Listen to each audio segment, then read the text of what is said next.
from the outside, it's easy to focus on what you can see, the tools, shop, and work getting done. But what doesn't always get recognized is everything happening behind the scenes. The decisions, the judgment calls, the constant problem solving that doesn't come with a manual.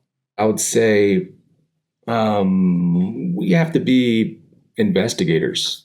A lot of the time, if there's an issue with a vehicle, maybe like an electrical issue that's just so bizarre, usually there's multiple different codes from different systems. If the vehicle looks dirty, inside and out, if it smells a little funny, you can ask questions. If you figure out where the vehicle sits most of the time, a lot of that can lead to a rodent issue.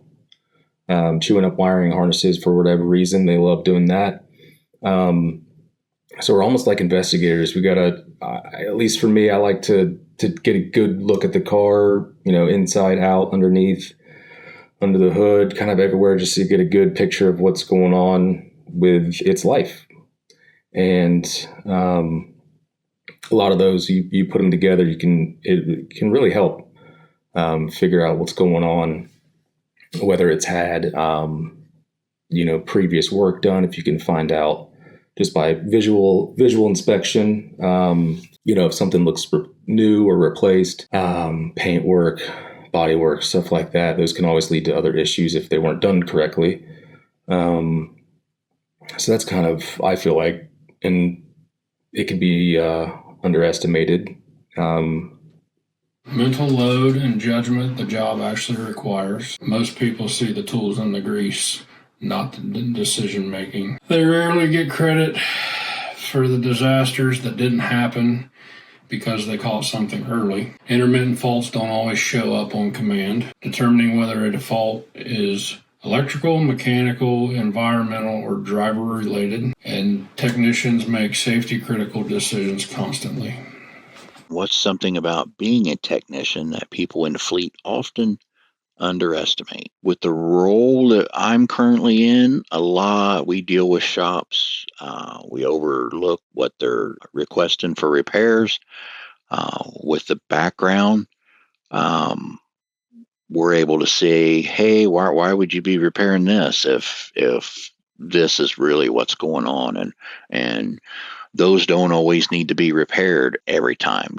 Those are not replaced unless there's a problem. A lot of shops underestimate the knowledge that people in the fleet industry or fleet management industry may have. It happens every day. I feel like the job itself is always underestimated for critical thinking. So you have to learn the system, you have to learn the wire diagrams, you have to know how it works and how each circuit works. And then you have to understand when you're looking at a bunch of codes in which direction to actually go down so you're going down the correct path. All are very, very important and I think are underestimated when it comes down to critical thinking and finding the root cause to the problem. The next one would have to be your size. I'm a small person in a big world, and I feel like I have so much more room to go around, get sensors, take things apart. I'm taking less apart than other people would have to take more apart to get to a certain part because of how small I am. And then the last one would have to be like skill set, being underestimated because of your skill set. Maybe you haven't been able to reveal a certain skill set or your underdeveloped skill set. So I think all of those kind of play a role in how technicians are kind of underestimated in fleet. For a technician, they're like the front line. They don't get the appreciation like they should in many cases.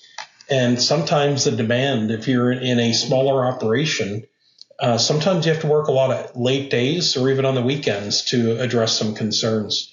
I've had to do that where I've had to maybe go even out of town to go work on a project.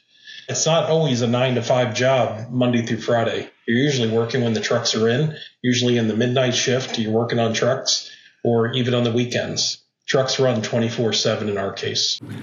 I think being a lead mobile technician, people underestimate all the logistics involved. We do a lot, so you have to, schedule the appointment, get the PO number or the approval, get all the parts, and then show up to the customer's site and do the repairs.